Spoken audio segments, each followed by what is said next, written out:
सोमवार पूर्वाह्न पुरी जिला कांग्रेस कमिटी पक्षर संस्कृति भवन में एक सांबादिक सम्मेलन आयोजन कर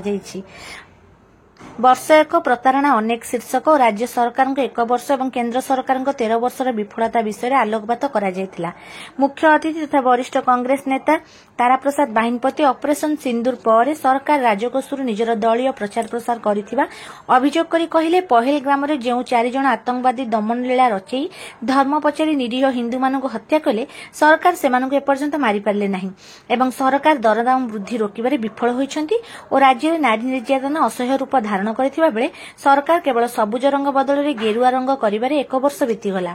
सेहीपरि कांग्रेस विधायक दल उपनेता अशोक दास उभय बीजेडी और बीजेपी मिलित भाव में राज्यर खणी पानी ठारू आरंभ कर विभिन्न स्तर में दुर्नीतिर कलाछाया खेलाई देथिले एवं पेट्रोल डीजेल गैस दर आकाश छुआ किंतु एही बीजेपी कांग्रेस शासन समय गैस दर 435 टंका को वृद्धि होइथिबारु राजरास्तार आंदोलन करथिले। सेहीपरि युव कांग्रेस नेता यासिर नवाज केन्द्र मोदी सरकार वार्षिक 2 कोटी बेकारी को नियुक्ति देवे बोली कहिथिले मात्र सेथिरे विफल हेले एवं राज्य सरकार धान किणारे व्यापक अनियमितता करुछंती और कटनी छटनी करा जीवनी कही प्रति बस्तारे 8 रु 10 किलो धान काटिबा राज्य चाषी को धोखा देबा कहिथिले।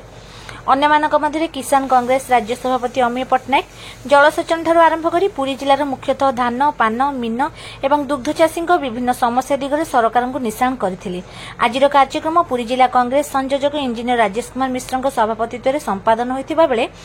पुरी जिला समस्त ब्लॉक कांग्रेस सभापति एवं समस्त विधायक प्रार्थी निजर आभिमुख्य रखिथिले। अन्यमानक मध्य महिला सभानेत्री निरुपमा पात्र लक्ष्मीधर प्रधान पूर्वतन गो ब्लॉक सभापति नीलमणि प्रधान सरस्वती पात्र विद्युतता आचार्य सस्मिता स्वाई उत्तम आचार्य सुजित महापात्र विश्वभूषण दास प्रेमानंद महांती उमाकांत बराल शेख सफिकुद्दीन प्रेमजीत महांती भास्कर सेठ बुट्टू साहू अरप्रसाद मिश्र डॉक्टर निरंजन विश्वाल विश्वकेशन हरिचंदन महापात्र मनोज कुमार रथ अवधूत स्वाई कालीप्रसाद नायक विपिन महांती सौम्यकांत खुंटिया ललाटेन्दु दास ज्ञान पट्टनायक मनोज कुमार साहू निर्मल परिडा आर्तत्राण साहू नगर कांग्रेस क सभापति छबिन्द्र पढ़ियारी नगर कांग्रेस ख सभापति अमरेन्द्र पाइकराय पीसीसी पूर्वतन संपादक विश्वनाथ दास विभू प्रसाद मिश्र सीताकांत महांती सुकांत कुमार प्रधान निमापड़ा ब्लॉक सभापति कालंदी बारिक श्रीवत्स मिश्र स्वाधीन कुमार पंडा युव कांग्रेस जिला सभापति आलोक दास रजत कुमार साहू जीवेश चंद्र रथ उमाकांत बेहेरा दुर्गा प्रसाद सामंतराय अनिमेष पट्टनायक चेतन मिश्र अविनाश मिश्र आशुतोष मिश्र विश्वरंजन सामंतराय विश्वरंजन महापात्र सौम्यकांत प्रधान एवं शताधिक कांग्रेस कर्मी उपस्थित रही कार्यक्रम में योगदान करथिले। पुरी जिला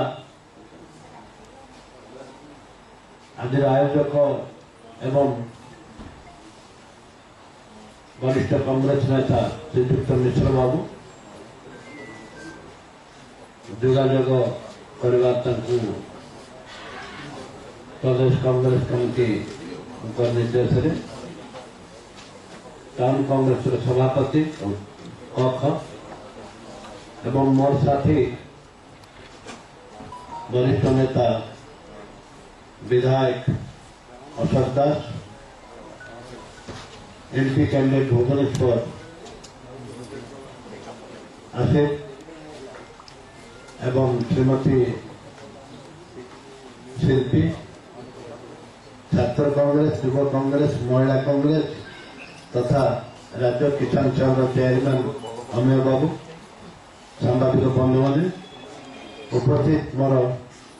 संग्रामी युव कांग्रेस छात्र कांग्रेस महिला कांग्रेस तथा कांग्रेस प्रार्थी माने एवं मोर संग्रामी बंधु माने प्रभु जगन्नाथ आशीर्वाद आम दुई पद कहवा प्रथम कथा हूँ 1 वर्षर प्रताड़ना अनेक 1 वर्षर प्रताड़ना अनेक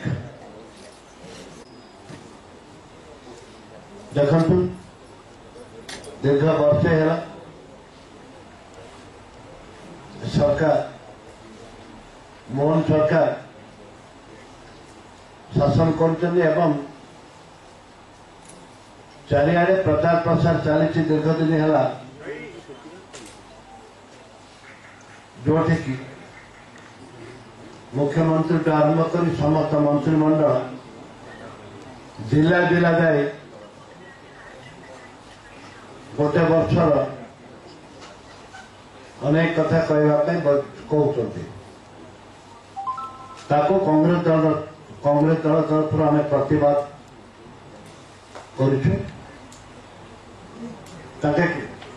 करेवल प्रतारणा कर मुख्य कथा आज जाजपुर जिले में झाड़ाबांति कम से कम 15 जन चलीगले एवं से जाजपुर झाड़ाबांति हईजा जीवाणु एक विषम जीवाणु से जीवाणु जो आरंभ हुए बहु लोग चली जाते